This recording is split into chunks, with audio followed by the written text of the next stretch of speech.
Hello friends, welcome back to my channel. तो दोस्तों, आज की जो वीडियो है, इस वीडियो में हम साइंस के महत्वपूर्ण प्रश्नों को देखेंगे। जी हाँ दोस्तों, आज के इस वीडियो में हमने जो साइंस के प्रश्नों को शामिल किया है वह सभी प्रश्न आपके एग्जाम के पॉइंट ऑफ व्यू से बहुत ही इंपॉर्टेंट हैं। तो इसलिए अगर आप बिहार शिक्षक भर्ती की तैयारी कर रहे हैं तो यह वीडियो आप शुरू से लास्ट तक जरूर देखिएगा। और दोस्तों, आपको बता दें कि यह साइंस सीरीज का पार्ट 3 है। तो इसके पहले हमने 2 वीडियो अपलोड किया है। तो अगर आप लोग वह वीडियो नहीं देखे हैं तो आपको हमारे चैनल पर प्लेलिस्ट मिल जाएगी, वहां से जाकर के आप वीडियोस को देख लीजिए। चलिए दोस्तों, इस वीडियो को स्टार्ट करते हैं। पहला प्रश्न दोस्तों हमने लिया है कि शीतन की दर किस पर निर्भर करती है। जी हाँ दोस्तों, जो शीतलन की दर होती है वह किस पर निर्भर करती है, यह पूछा गया है। तो पहला ऑप्शन इसमें दिया गया है कि बॉडी और उसके आसपास की चीजों के बीच तापमान में अंतर के, कि यह सभी, कि विकिरणकारी सतह की प्रकृति पर, कि विकिरणकारी सतह के क्षेत्रफल पर। तो देखिए दोस्तों, अगर हम बात करें तो जो शीतलन का नियम है, न्यूटन ने शीतलन का नियम दिया था, उनके अनुसार जो है कि एक नियत क्षेत्रफल की सतह के लिए किसी वस्तु के शीतलन की दर वस्तु और उसके आसपास के वातावरण के बीच जो तापमान में अंतर होता है उसके समानुपाती होता है। जी हाँ दोस्तों, जैसे कोई वस्तु है, उसके आसपास का जो वातावरण होता है उसके तापमान में जो अंतर होता है उन दोनों के बीच में, उसी को जो है कि उसके वह समानुपाती होता है, तो उसी को शीतलन की दर बोलते हैं। तो इसका जो सही आंसर आपका हो जाएगा वह ऑप्शन नंबर ए आपका हो जाएगा। बॉडी और उसके आसपास की चीजों के बीच जो है तापमान में जो अंतर होता है उसी को शीतलन की दर बोलते हैं। अगला प्रश्न आपका है, थर्म किसका यूनिट है। जी हाँ दोस्तों, पूछा गया है कि जो थर्म होता है यह किसका यूनिट होता है, शक्ति का, ऊष्मा का, प्रकाश का, कि दूरी का। तो देखिए, अगर हम बात करें थर्म के बारे में तो यह जो यूनिट आपका होता है यह ऊष्मा का यूनिट होता है। जी हाँ दोस्तों, किसका यूनिट होता है, तो ऊष्मा का यूनिट होता है, इसको आप याद रखिएगा। अगला प्रश्न हम देखते हैं। अगला प्रश्न है कि जल का क्वथनांक उच्च तुंगता पर किस कारण से घट जाता है। जी हाँ दोस्तों, पूछा गया है कि जो जल का क्वथनांक होता है उच्च तुंगता पर किस कारण से घट जाता है। उच्च तुंगता की बात करें तो अगर आपको इसमें दिक्कत हो रही है तो उच्च तुंगता मतलब होता है कि अधिक ऊंचाई पर। तो देखिए, जल का क्वथनांक जो होता है वह अधिक ऊंचाई पर जो है कि आपका क्या होता है, घट जाता है। उसका कारण क्या होता है, तो उसका कारण यही होता है कि निम्न वायुमंडलीय दाब। जी हाँ दोस्तों, निम्न वायुमंडलीय दाब के कारण जो है यह जल का क्वथनांक अधिक ऊंचाई पर घट जाता है। अगला प्रश्न है कि जब किसी पाषाण खंड को पानी में डुबाया जाता है तो वह समान में पानी को विस्थापित कर देगा। तो यह किस समान में जो है कि पानी को विस्थापित कर देगा। तो देखिए, अगर हम बात करें तो किसी भी पत्थर को अगर जो है कि आप डुबाते हैं किसी चीज में, पानी में उसको डुबाते हैं, तो यह किसके बराबर जो है कि उसको विस्थापित कर देगा, तो वह अपने आयतन के बराबर विस्थापित कर देगा। जी हाँ दोस्तों, डी वाला ऑप्शन सही हो जाएगा, वह अपने आयतन के समान जो है कि उसको विस्थापित कर देगा। अगला प्रश्न आपका है कि जल का घनत्व 1g/cc है, यह बिल्कुल सही है। तो पूछा गया है कि जो जल का घनत्व होता है 1 ग्राम बटे जो है कि सीसी लिखा गया है, यह बिल्कुल किस पर सही होता है। तो इसका देखिए जो सही आंसर है वह है 4 डिग्री सेल्सियस पर। जी हाँ दोस्तों, 4 डिग्री सेल्सियस पर जो पानी का आयतन होता है वह न्यूनतम होता है और जो घनत्व होता है वह अधिकतम होता है। जी हाँ दोस्तों, किसी भी पानी का जो पानी जो होता है उसका घनत्व 4 डिग्री सेल्सियस पर सबसे ज़्यादा होता है और जो आयतन होता है वह सबसे न्यूनतम होता है। तो इसको आप याद रखिएगा। अगला प्रश्न है कि बादल किस कारण वायुमंडल में तैरते हैं। तो देखिए, अगर हम बात करें बादल के बारे में तो बादल जो है कि पानी या बर्फ के हजारों जो है नन्हे नन्हे कणों से मिलकर बनते हैं और इन नन्हे कणों का घनत्व इतना कम होता है कि वे हवा में आसानी से तैरने लगते हैं और बादलों के संघनन के कारण जो है कि बूंदें बनती हैं। और ऐसा तब होता है जब गर्म हवा ऊपर उठती है और ठंडी हो जाती है, तो उस कारण से ऐसा होता है। तो इसका जो सही आंसर है वह आपका है निम्न घनत्व। जी हाँ दोस्तों, बादल किस कारण से वायुमंडलीय में तैरते रहते हैं, तो वह निम्न घनत्व होता है, इस कारण से वायुमंडल में तैरते रहते हैं। अगला प्रश्न है कि निम्नलिखित में से अधिक जलन किससे पैदा होती है। तो पूछा गया है कि अगर जैसे उबलता हुआ पानी है उससे आप जल जाएं तो ज़्यादा जो है कि आपको जलन होगी, कि गर्म पानी जो है कि उससे जलें तो ज़्यादा होगा, भाप से जलेंगे तो ज़्यादा होगा, तो कि पिघलती हुई प्लावी बर्फ से अगर आप जलेंगे तो उससे जो है कि आपको जलन ज़्यादा होगी। तो देखिए इसका जो सही आंसर है वह है सी। जी हाँ दोस्तों, अगर आप भाप से जलेंगे तो उसका जो है कि आपको जलन ज़्यादा होगी, क्योंकि इसमें क्या होता है क्योंकि भाप में जो है कि वाष्पन की गुप्त ऊष्मा होती है और गुप्त ऊष्मा की वह मात्रा होती है जो किसी पदार्थ के 1 ग्राम द्रव्यमान के तापमान के बदले बिना उसकी अवस्था में परिवर्तन होता है। तो भाप में गुप्त ऊष्मा काफ़ी ज़्यादा होती है, इस वजह से अगर आप भाप से जलते हैं तो जलन ज़्यादा होती है, बाकी उबले पानी से उतना जलन नहीं होता है। अगला प्रश्न आपका है कि वायु की क्षैतिज गति से होने वाले ऊष्मा के अंतरण को कहते हैं। तो देखिए अगर हम बात करें तो वायु की क्षैतिज गति से होने वाले ऊष्मा के जो अंतरण को क्या कहा जाता है, तो उसको अभिवहन कहा जाता है। क्या कहा जाता है दोस्तों, तो उसको आपका अभिवहन कहा जाता है। इस चीज को याद रखिएगा, इंपॉर्टेंट है। वायु की क्षैतिज गति से होने वाला जो ऊष्मा का अंतरण है उसको अभिवहन बोलते हैं। दोस्तों यह वीडियो आपको कैसी लग रही कमेंट करके बताइएगा। वीडियो पसंद आ रही है तो वीडियो को लाइक करिए, ज़्यादा से ज़्यादा शेयर करिए। दोस्तों यह जो प्रश्न हम शामिल किए हैं वह सभी प्रश्न आपके एग्जाम के पॉइंट ऑफ व्यू से बहुत ही इंपॉर्टेंट है। बहुत ढूंढ करके हम जो है कि क्वेश्चन को आपके लिए लाए हैं, तो इस वीडियो को आप अच्छे से देखिएगा। हर एक प्रश्न आपके एग्जाम के लिए इंपॉर्टेंट है। अगला है कि उबले जल द्वारा जलने की तुलना में भाप से जलना अधिक कष्टदायक होता है, क्यों? तो पूछा गया है कि अभी हमने आपको पीछे एक्सप्लेन किया कि अगर आप जल से जलते हैं तो उतना जो है कि जलन नहीं होती है जितना कि अगर आप भाप से जलते हैं। तो ऐसा क्यों होता है? क्योंकि भाप की जो गुप्त ऊष्मा है वह ज़्यादा होती है। जी हाँ दोस्तों, भाप के पास गुप्त ऊष्मा होती है जिससे कि आप जलते हैं तो ज़्यादा कष्टदायक होता है। तो सी वाला ऑप्शन आपका सही हो जाएगा। अगला प्रश्न आपका है कि एक वास्तविक गैस किसके एक आदर्श गैस के रूप में क्रिया कर सकती है? तो इसमें जो ऑप्शन दिया गया है उच्च दाब और निम्न ताप पर, कि निम्न दाब और उच्च ताप पर, कि उच्च दाब और उच्च ताप पर, कि निम्न दाब और निम्न ताप पर। तो देखिए अगर हम बात करें कि एक वास्तविक गैस किसमें जो है कि आपका एक आदर्श गैस के रूप में क्रिया कर सकती है, तो वह आपकी कर सकती है निम्न दाब और उच्च ताप पर। जी हाँ दोस्तों, किस पर? तो निम्न दाब और उच्च ताप पर यह क्रिया कर सकती है। तो इसको आप याद रखिएगा। अगला प्रश्न दोस्तों चलिए देख लेते हैं। अगला प्रश्न आपका दिया गया है कि निम्नलिखित में से सबसे प्रबल ऑक्सीकारक एजेंट क्या है? जी हाँ दोस्तों, पूछा गया है कि निम्न में से जो है कि सबसे जो है कि प्रबल ऑक्सीकारक एजेंट क्या है। तो देखिए अगर हम इसके सही आंसर की बात करें तो इसका जो सही आंसर हो जाएगा वह हो जाएगा फ्लूओरीन। जी हाँ दोस्तों, फ्लूओरीन जो है कि सबसे प्रबल ऑक्सीकारक एजेंट है। ऑक्सीकरण संख्या जो होती है वह किसी यौगिक के इलेक्ट्रॉन ह्रास जो होता है उसको प्रदर्शित करती है और फ्लूओरीन जो है वह प्रबल ऑक्सीकारक एजेंट है। फ्लूओरीन की ऑक्सीकरण संख्या जो है वह 1 है और इसकी विद्युत ऋणात्मकता जो होती है वह अन्य तत्वों की अपेक्षा अधिक होती है। तो इसलिए जो है कि ऑक्सीकारक एजेंट जो है सबसे प्रबल आपका वह फ्लूओरीन होगा। तो इसको आप याद रखिएगा। अगला प्रश्न है कि हीलियम परमाणु जब इलेक्ट्रॉन खोता है तब वह यह बनाता है। तो देखिए अगर कोई हीलियम परमाणु है वह अपना इलेक्ट्रॉन खोएगा तब वह क्या बनाएगा? प्रोटॉन बनाएगा, धनात्मक हीलियम आयन बनाएगा, कि ऋणात्मक हीलियम आयन बनाएगा, कि अल्फा कण बनाएगा? तो देखिए इसका अगर हम बात करें तो कोई हीलियम परमाणु अगर इलेक्ट्रॉन खो देगा तो वह धनात्मक हीलियम आयन बनाएगा। जी हाँ दोस्तों, क्योंकि इलेक्ट्रॉन माइनस होता है और बाकी जो कोई भी तत्व हो गया उसमें जो आपका न्यूट्रॉन है वह पॉजिटिव होता है। तो इसलिए अगर इलेक्ट्रॉन खो देगा कोई भी परमाणु तो वह धनात्मक हो जाएगा। तो इसलिए अगर हीलियम परमाणु अपना इलेक्ट्रॉन खो देगा तो वह आपका जो है कि धनात्मक हीलियम आयन बनाएगा।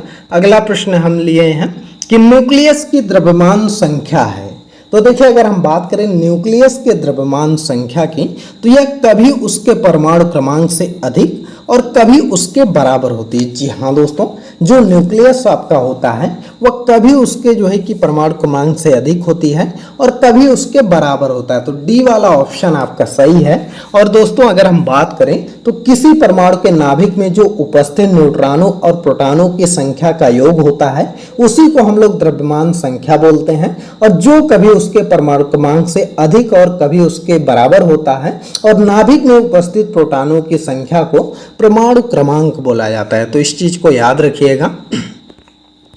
अगला प्रश्न है कि निम्नलिखित में से निम्नलिखित किन कणों में कणीय तरंग की द्विप्रकृति पाई जाती है। तो देखिए अगर हम बात करें कि निम्नलिखित जो कण दिया गया है उसमें से किसमें कणीय तरंग की द्विप्रकृति पाई जाती है, तो इसका जो सही आंसर है वह है आपका इलेक्ट्रॉन। जी हाँ दोस्तों, इलेक्ट्रॉन में जो है कि आपका द्विप्रकृति पाई जाती है, इसको आप याद रखिएगा। इलेक्ट्रॉन एक ऐसा परमाणुीय कण होता है जिसके कणीय तरंग की द्विप्रकृति पाई जाती है। और लुईस डी ब्रोगली ने जो है अपनी परिकल्पना में यह बताया था कि किस तरह से इलेक्ट्रॉन ठोस क्रिस्टल सतहों से गुजरने पर विवर्तन की घटना प्रदर्शित करती है जो कि तरंगों का गुण होता है। और डेविसन जर्मर ने जो है कि प्रयोग सिद्ध किया था कि इलेक्ट्रॉनों में डी ब्रोगली तरंगदैर्घ्य होती है। तो इसको आप याद रखिएगा। अगला प्रश्न है कि विद्युत तापी साधन के लिए तापी घटक बनाने के लिए जिस मिश्र धातु का प्रयोग किया जाता है वह कौन सी है। तो देखिए अगर हम बात करें विद्युत तापी बनाने के लिए तापी घटक बनाने के लिए जो मिश्र धातु का प्रयोग किया जाता है वह आपका नाइक्रोम का होता है। किसका होता है, तो नाइक्रोम का होता है। इसको आप याद रखिएगा। सी वाला ऑप्शन सही है। अगला प्रश्न आपका है, देखिए यहाँ से जो है कि आपके बायोलॉजी के प्रश्न स्टार्ट हो गए। तो यहाँ से चलिए हम बायोलॉजी के प्रश्नों को देखते हैं। अगला प्रश्न आपका दिया गया है कि मानव जठर में प्रोटीन पाचन के लिए उत्तरदायी अनुकूलतम प्रवेश है। जी हाँ दोस्तों, पूछा गया है कि मानव जठर में प्रोटीन पाचन के लिए उत्तरदायी अनुकूलतम प्रवेश क्या होता है। तो उसका जो उत्तरदायी अनुकूलतम प्रवेश होता है वह अम्लीय होता है। जी हाँ दोस्तों, कैसा होता है, तो अम्लीय होता है। इसको याद रखिएगा। अगला प्रश्न है कि लीवर किससे भरपूर स्रोत होता है। तो देखिए अगर हम बात करें लीवर के बारे में तो जो आपका लीवर होता है यह किससे भरपूर होता है, तो यह वसा घुलनशील विटामिन से भरपूर होता है। जी हाँ दोस्तों, लीवर वसा घुलनशील विटामिन से भरपूर होता है। और जो लीवर में ही जो वसा होती है वह जो है कि आपका जमा होती है। तो इसको याद रखिएगा, वसा के जो घुलनशील विटामिन है वह लीवर में ही जमा होते हैं। दोस्तों वीडियो पसंद आ रही हो तो लाइक करिए, ज़्यादा से ज़्यादा शेयर करिए। और दोस्तों चैनल पर नए हैं तो चैनल को ज़रूर सब्सक्राइब करिएगा। और आपको बता दें कि हमारा एक टेलीग्राम चैनल भी है जिसका कि लिंक इस वीडियो के डिस्क्रिप्शन में दिया गया है। तो हमको जो है कि टेलीग्राम चैनल पर भी फॉलो कर लीजिए, क्योंकि टेलीग्राम चैनल पर जो है कि कोई इम्पोर्टेंट जानकारी रहती है तो शेयर किया जाता है और कोई नई सूचना रहती है तो वह भी बताया जाता है। और जब वीडियो अपलोड होती है तो उसका लिंक वगैरह भी दिया जाता है। तो इसलिए फॉलो जरूर करिएगा। अगला प्रश्न है कि सब्जियां जल्दी खराब हो जाती हैं क्योंकि उनमें अधिक मात्रा होती है। तो देखिए पूछा गया है कि जो सब्जियां होती हैं वह जल्दी खराब होती हैं क्योंकि उसमें क्या अधिक मात्रा में होता है। शर्करा होती है कि जल होता है कि विटामिनों की संख्या होती है कि एंजाइम होते हैं। तो देखिए अगर हम बात करें तो सब्जियां इसलिए जल्दी खराब हो जाती हैं क्योंकि उसमें जो है आपकी जल की मात्रा काफ़ी ज़्यादा ही होती है। जी हाँ दोस्तों, आपका सब्जियों में जल की मात्रा काफ़ी ज़्यादा होती है, इस वजह से जो है कि वह जल्दी सूख जाती हैं, खराब हो जाती हैं। अगला प्रश्न है कि निम्नलिखित में से कौन सा अंग ग्लाइकोजन को ग्लूकोज में बदलता है और रक्त को शुद्ध करता है। तो पूछा गया है कि कौन सा ऐसा अंग है जो कि ग्लाइकोजन को ग्लूकोज में बदलता है और रक्त को भी शुद्ध करता है। तो इसका जो सही आंसर है वह है यकृत। जी हाँ दोस्तों, यकृत जो है यकृत आवश्यकता से अधिक जो है कि ग्लूकोज शर्करा को ग्लाइकोजन में बदल के इसका संग्रह कर लेता है और इस प्रक्रिया को जो है वह ग्लाइकोजीसिस कहते हैं।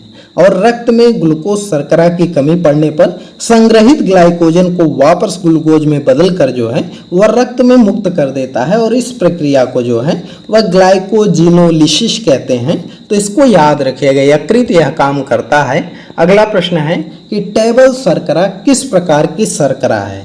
तो देखिए अगर हम बात करें टेबल शर्करा के बारे में, तो टेबल शर्करा जो होती है वह आपका सुक्रोज होती है। जी हाँ दोस्तों, सुक्रोज एक कार्बनिक आपका यौगिक होता है जिसे सामान्यतः टेबल शर्करा के नाम से जाना जाता है। तो इसको याद रखिएगा दोस्तों, यह सभी प्रश्न आपके लिए इंपॉर्टेंट हैं, अच्छे से इस वीडियो को देखिएगा। अगला प्रश्न है कि खाद्य प्रोटीनों के 2 सबसे समृद्ध ज्ञात स्रोत हैं।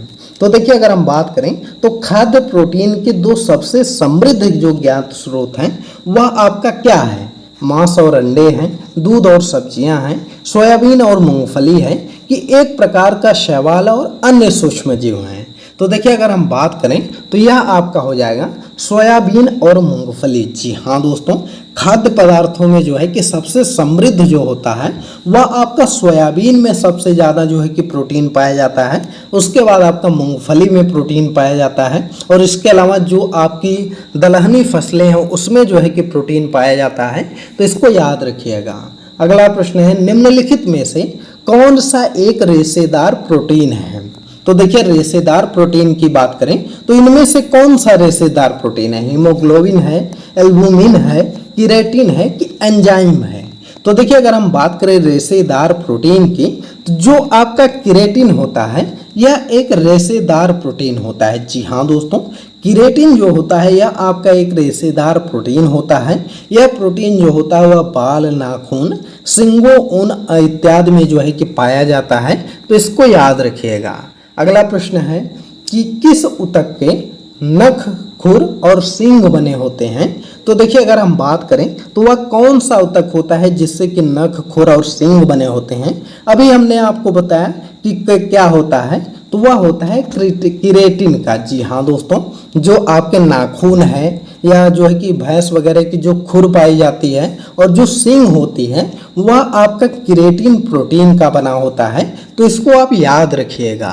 अगला प्रश्न आपका है कि निम्नलिखित में से किस धातु की विषाक्तता यकृत सिरोसिस पैदा करती है।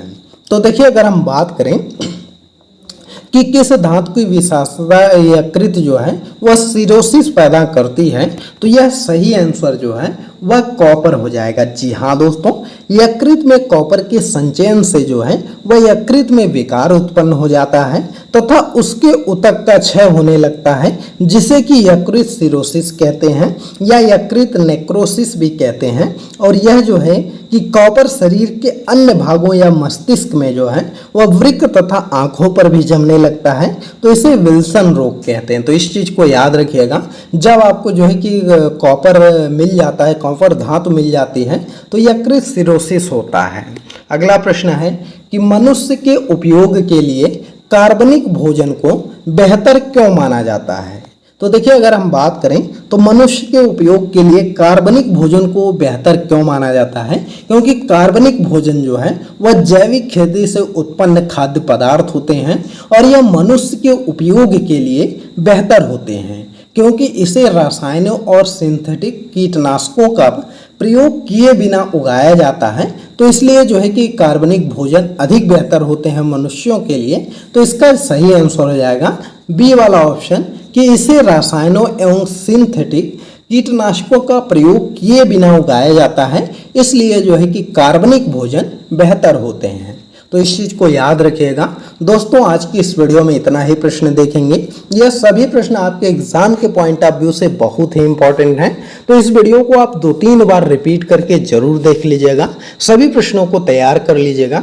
दोस्तों यह पार्ट 3 था। इसके पहले हमने 2 पार्ट ऑलरेडी अपलोड कर दिया है साइंस का, तो आप वह पार्ट भी देख लीजिए। और दोस्तों हम भारतीय राष्ट्रीय आंदोलन का जो है वह सीरीज चला रहे हैं, लगभग 8-9 पार्ट अपलोड कर चुके हैं। तो आप वह भी देख लीजिएगा, क्योंकि उसमें भी एक से एक इंपॉर्टेंट क्वेश्चन को हमने शामिल किया है, तो इसलिए उसको भी देख लीजिएगा। चलिए इस वीडियो को स्टॉप करते हैं। यह वीडियो आपको कैसी लगी कमेंट करके बताइएगा, और वीडियो पसंद आई हो तो वीडियो को लाइक करिए, ज़्यादा से ज़्यादा शेयर करिए, और चैनल पर नए हैं तो चैनल को जरूर सब्सक्राइब करिए। चलिए मिलते हैं अगले एक नई वीडियो में एक नए टॉपिक के साथ। तब तक के लिए बाय बाय।